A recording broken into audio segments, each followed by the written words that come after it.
Right, folks, just a quick video. It's nearly 7 p.m. on the 6th of June 2020. It's raining again.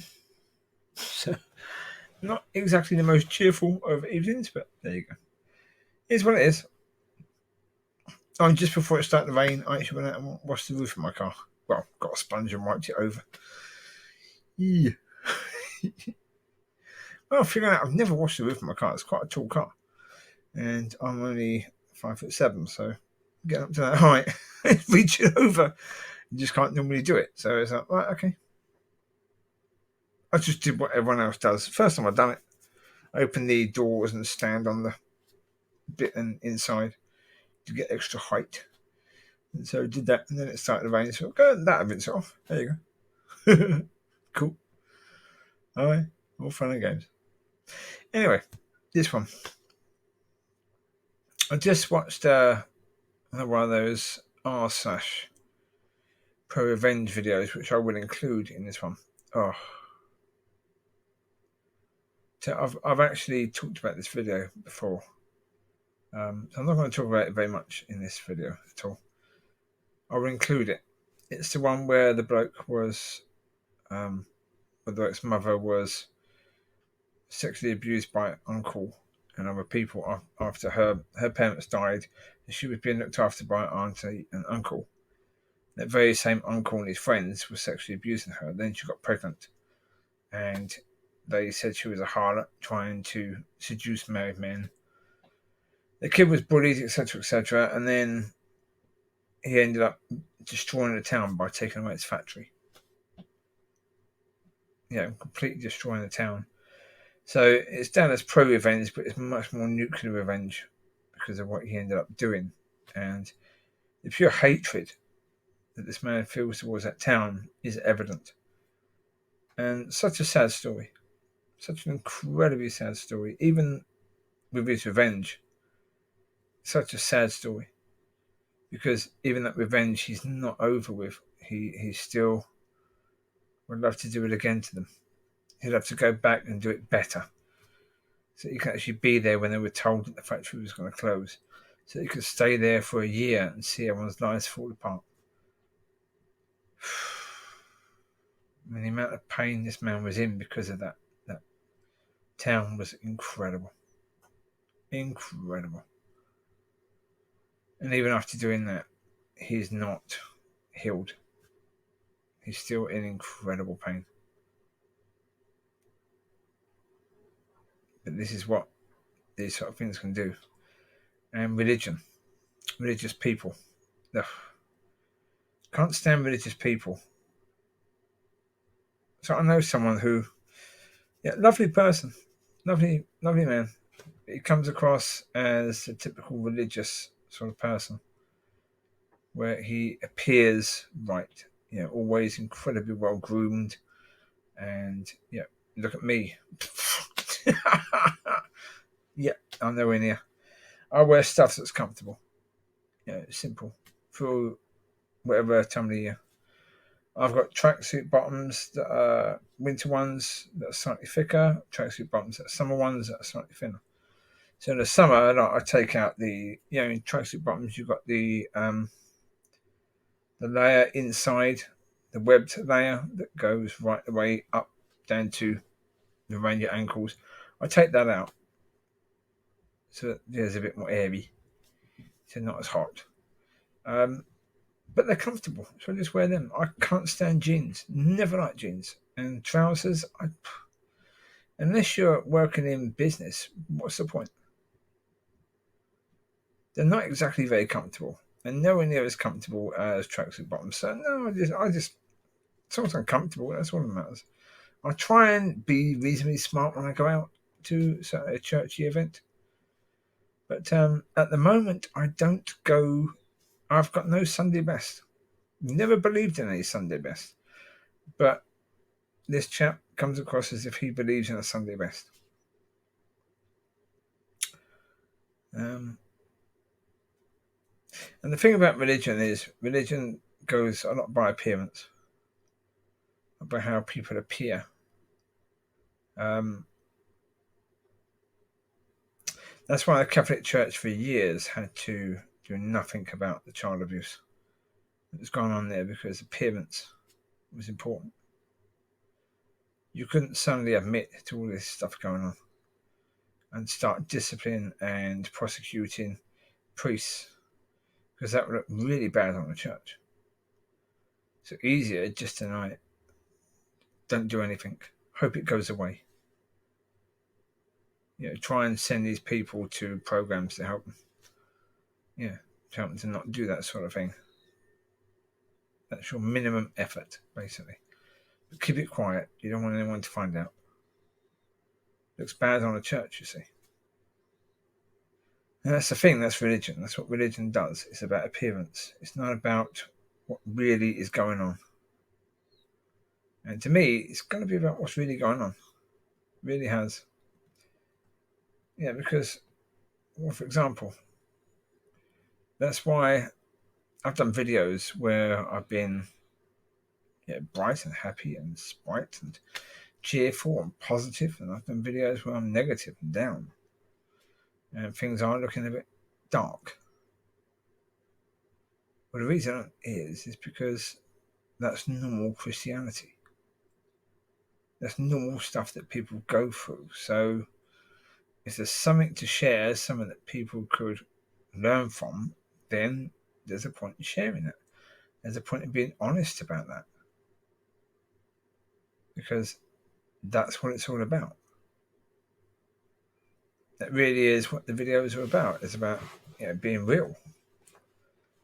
At least as real as it needs to be. I'm not going to go into graphic details about things that are inappropriate to be spoken about on these sort of things. I did a video recently about Christianity and sex.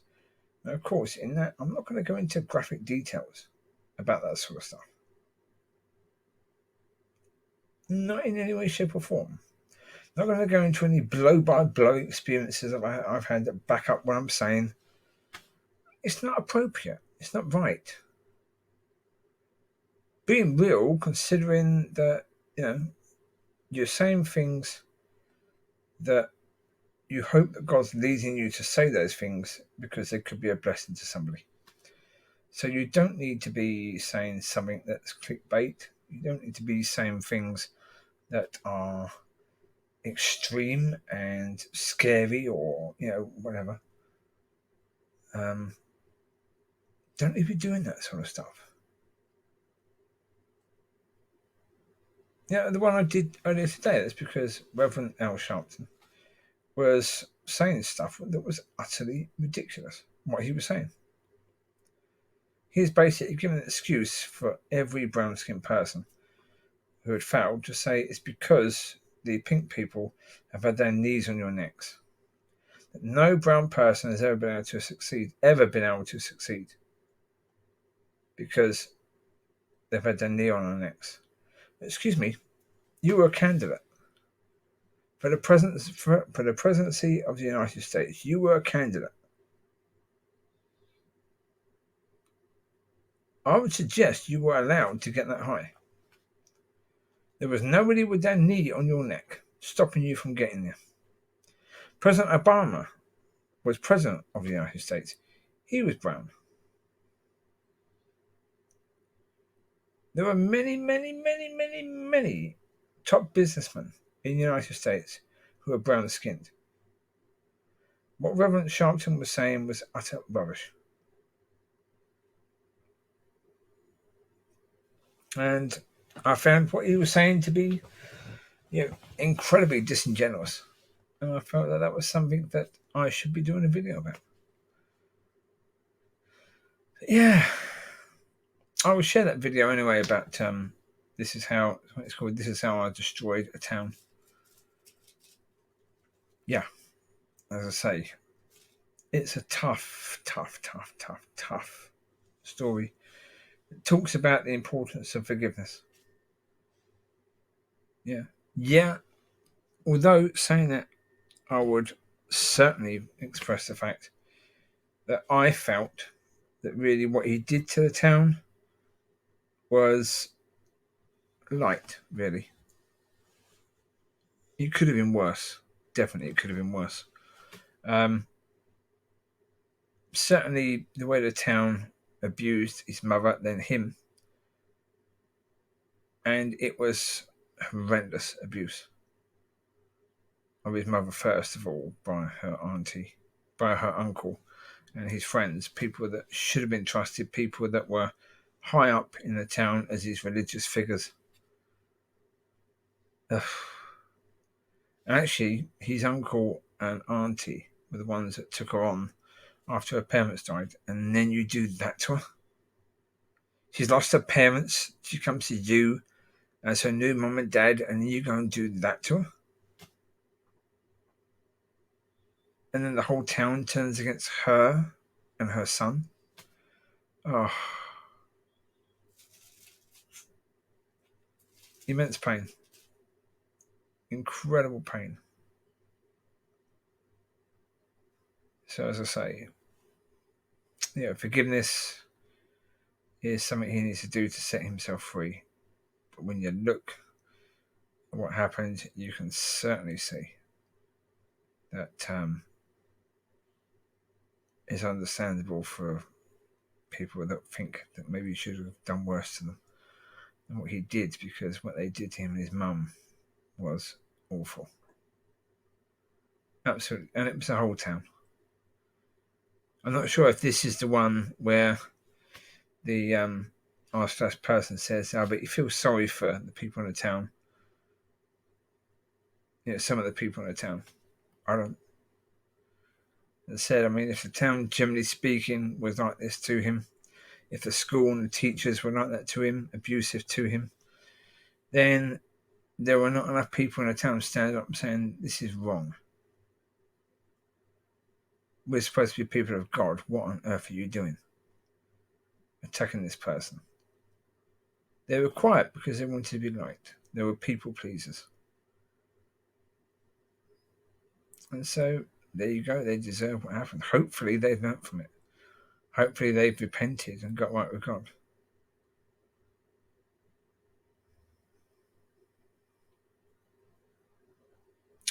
So, yeah.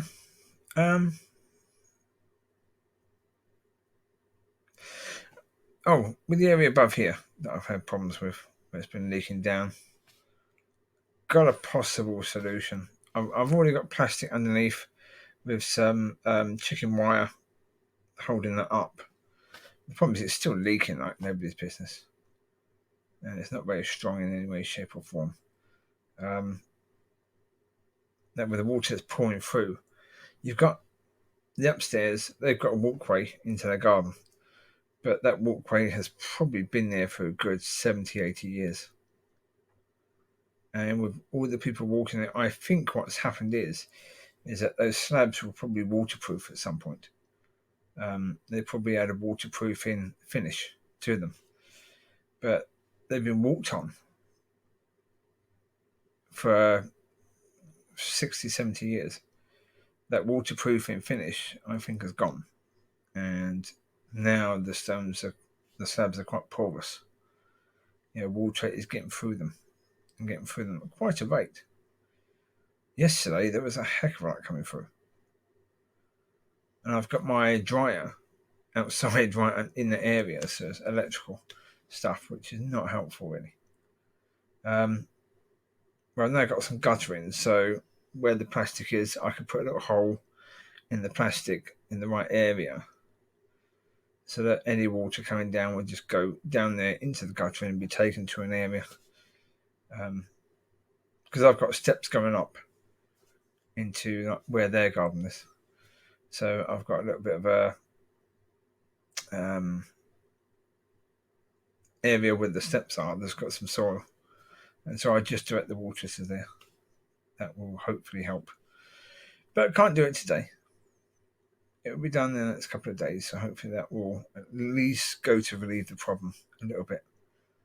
I think the only way to properly solve that would be for those slabs to be taken off and replaced with brand new ones. But of course, I'm not sure if the landlord or the people upstairs would ever do that. I think should rather sell the property to someone else, and that would be someone else's problem. she's a youngish woman who, said she wanted to move up here and live here, but she doesn't. She just doesn't buy to that. She just wants to make money out of the property. She won't spend any money. And doing that, they're big slabs. They are big slabs, and you need a contracting team to come in and do that, to take these away and put new ones in. And that'll probably be a fairly big job, because I imagine that the steel frame that they've got on will probably have to be renewed as well. Because obviously that's been there for a good 70 years. And if you put new slabs there, they could be heavier, so they could, be a problem for that steel frame. So yeah, don't know. We'll see what happens with all that. Yeah. Well, it's Saturday now, so yeah.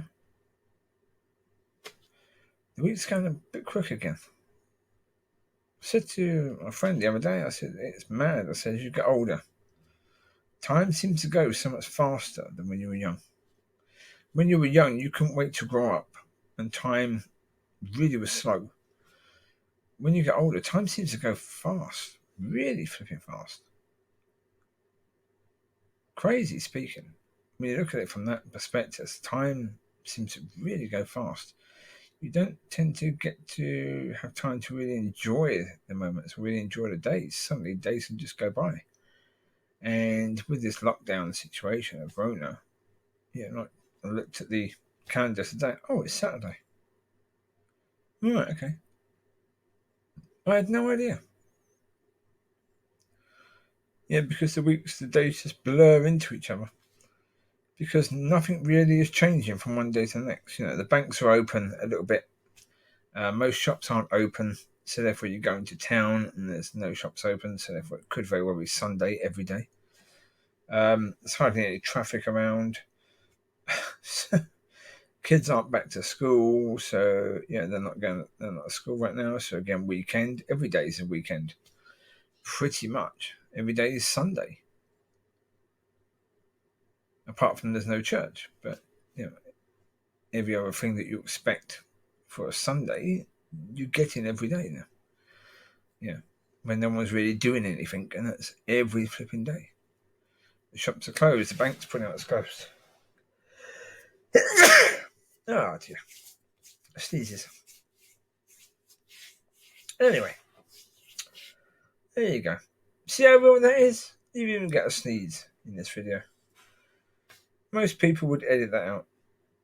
Why? I don't know.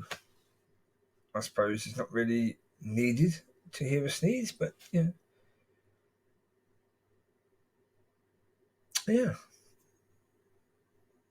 Saying that, I'm not going to be openly breaking wind right into the microphone to be that real. I think that would be a bit too real, really.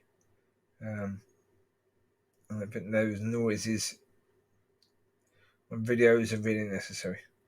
So a sneeze is probably about as far as that's going to go. All right, you take care. God bless, and I will speak to you soon. Yeah, I will link that video. But I say it's an emotional one. It's a tough one to listen to. Yeah. So, but I'll link that. I'll put the link in there, and the name of the video will be something of that nature. Okay. You take care. God bless. I will speak to you soon. Bye bye.